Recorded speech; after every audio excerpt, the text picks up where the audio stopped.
Venho à tribuna nesse momento para falar a respeito de o resultado de mais um estudo, de mais um censo demográfico realizado pela Associação Médica Brasileira.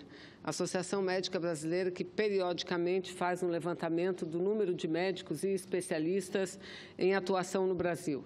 E esse dado foi publicado agora recentemente e mostra, senhor presidente, por um lado, alguns avanços que nós obtivemos no Brasil e, por outro lado, alguns problemas que persistem e insistem ainda em se manifestar. A primeira grande notícia, senhor presidente, é que a própria Associação Médica Brasileira chega à conclusão, após o levantamento, de que nunca em toda a nossa história, houve um aumento tão significativo do número de profissionais médicos em nosso país. Senador Raupp, nunca. E isso, em grande parte, pela proliferação da abertura de novas faculdades de medicina e também pela abertura de novas universidades no Brasil. Eu pego como exemplo o meu estado do Amazonas. No estado do Amazonas, nós tínhamos uma única faculdade de medicina, que era a faculdade da Universidade Federal do Amazonas, isso há pouco tempo.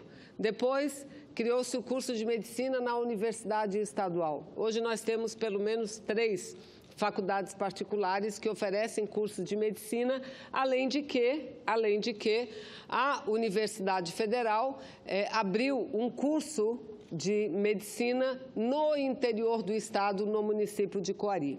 E isso se deve graças a uma política do governo anterior. Aliás, o programa Mais Médicos, senadora Regina, que por muito tempo foi muito criticado, mas felizmente as críticas cessaram, mas nós sabemos da dificuldade que o governo passado teve de implementar esse programa.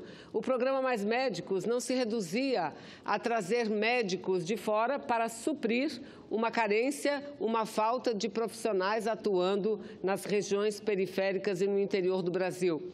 Mas o programa Mais Médicos também tinha políticas claras. Primeiro, de formação de novos profissionais, aberturas de novas vagas nas faculdades de medicina, inclusive nas universidades públicas. E segundo, também um programa de incentivo e aceleração para a formação de especialidade. Então, veja o que é que relata o próprio estudo feito pela Associação Médica Brasileira.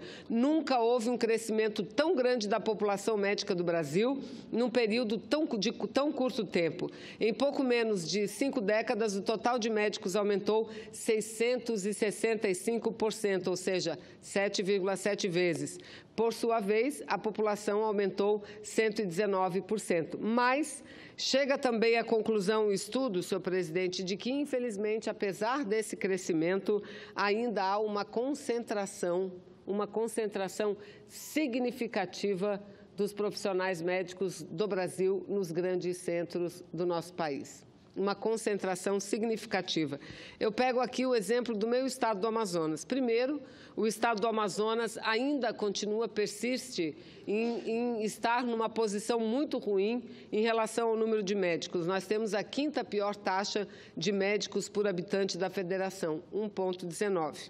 Mas o pior, em relação aos especialistas, nós temos o 6º menor índice de especialistas também em relação aos generalistas atuando no estado. Manaus, que é uma das grandes cidades brasileiras, é a 3ª pior no índice de médicos por 1.000 habitantes entre todas as capitais.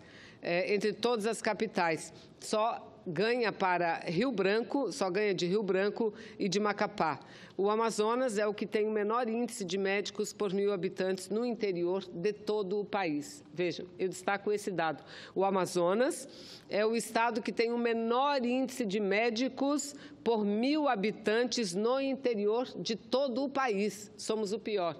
Por quê? Porque ainda há uma grande dificuldade dos profissionais da área médica atuarem no interior do país e atuarem nas regiões periféricas. Daí a necessidade e a importância do Mais Médicos. Esse número só não é pior, senador Raupp, por conta desse programa importante do governo federal. por conta desse programa importante que resiste, não é?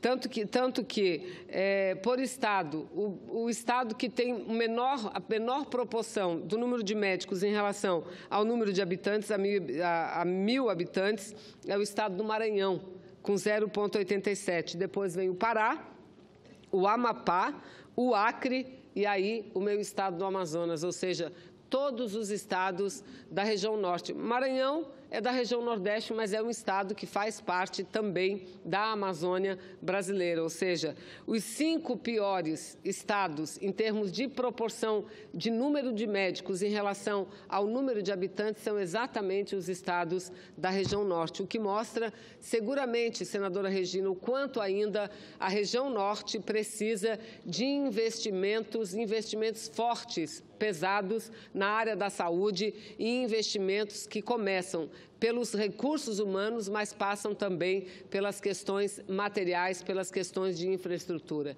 Eu que ando, senadora Fátima, muito pelo interior do estado do Amazonas, o que eu ouço mais dos médicos são as dificuldades de atuar como profissional. São hospitais, unidades de saúde desprovidos de qualquer equipamento mínimo necessário ao bom atendimento, de qualquer equipamento. Então, é necessário que se invista. Nesse sentido, é que eu lamento muito, mas lamento muito que o Brasil, nesses 2 últimos anos, principalmente, de 2016 para cá, nós temos dado passos para trás. E não são passos pequenos, porque eu sou daquelas que entendo que às vezes é preciso recuar para avançar. Mas não é isso que está acontecendo no Brasil. O recuo que Michel Temer está impondo para a saúde brasileira, assim como para a educação, é algo lamentável e chega a ser criminoso. Fecharam o ano de 2016, fecharam o ano aprovando uma emenda constitucional limitando os gastos na área de saúde. Isso é inacreditável, mas é verdade. E quem sofre com isso são as pessoas que estão na ponta, que dependem do atendimento público da saúde. Eu, senhora presidente, não apenas por uma imposição do próprio parlamento, mas por uma imposição pessoal minha. Tenho valorizado e priorizado muito na apresentação de das emendas parlamentares ao orçamento, emendas para a área da saúde, para além daquele mínimo que nós mesmos decidimos como obrigatório para que possamos ajudar a saúde brasileira, que está na UTI, lamentavelmente. Então, veja, senhor presidente, nesses últimos anos, foram aproximadamente 50 milhões de reais ou de emendas ou de liberação de recursos que nós conseguimos para a área da saúde. Eu, com muita alegria, digo que destinei emendas ao orçamento para a construção, por exemplo, da UTI infantil do Hospital Heitor Vieira Dourado, Hospital Tropical, como nós conhecemos, uma UTI infantil que não tinha. Então, foi necessário um parlamentar, no caso eu, apresentar uma emenda para que tivéssemos essa UTI infantil. Apresentei emendas, senhor presidente, também para equipamento de radioterapia do FECOM, que é a fundação que trata dos pacientes com câncer. Foram mais de 200 unidades de saúde UBS que foram também construídas com recursos a partir das nossas emendas.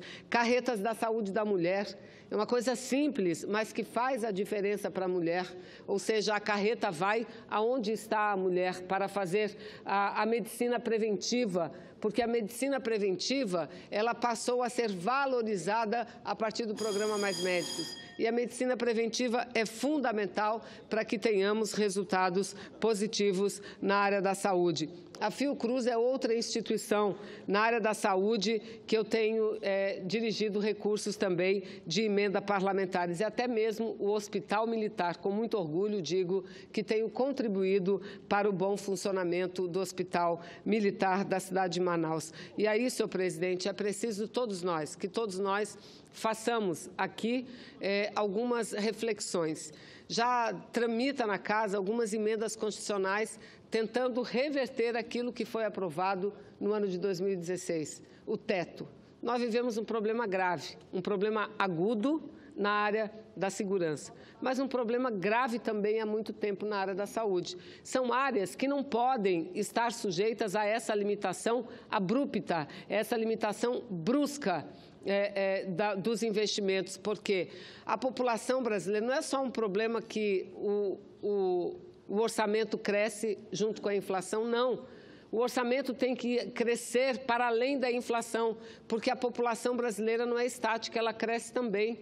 Além da inflação, que corrói o poder de compra e também atinge a área da saúde, nós temos um crescimento populacional, a demanda que aumenta, então os recursos naturalmente têm que aumentar. Então eu falo aqui, senhor presidente, muito em nome do meu estado do Amazonas, daquelas pessoas principalmente que vivem nos interiores, que vivem nas regiões ribeirinhas, na beira do rio, são comunidades indígenas, são comunidades ribeirinhas que vivem com muita dificuldade, tal qual aquele que vive nos grandes centros merece ter uma assistência digna à saúde, senhor presidente. Então, eu penso que, baseado nesse estudo, que seria interessante que todos os parlamentares pudessem ler, pudessem estudar para ver a situação caótica da saúde brasileira. Eu sei que grande parte da reclamação dos médicos de por que não vão trabalhar nos municípios do interior é exatamente pela falta de investimento, pela falta de condições para que eles possam desempenhar um bom trabalho, um trabalho como requer a ética profissional da saúde, a ética médica do profissional médico, senhor presidente. Portanto, além das emendas que eu sei todos nós apresentamos, é necessário, sim, que entendamos a urgência, a emergência da área da saúde e possamos, pelo menos, mudar o limite de gastos para liberar a área da saúde. Para liberar, porque os recursos que tem para a saúde não são suficientes para atender a demanda. É só olhar a pesquisa em todo o Brasil. Junto com a falta de segurança, que é uma grande reclamação, está a reclamação pela debilidade na assistência da saúde à população. Muito obrigada, presidente.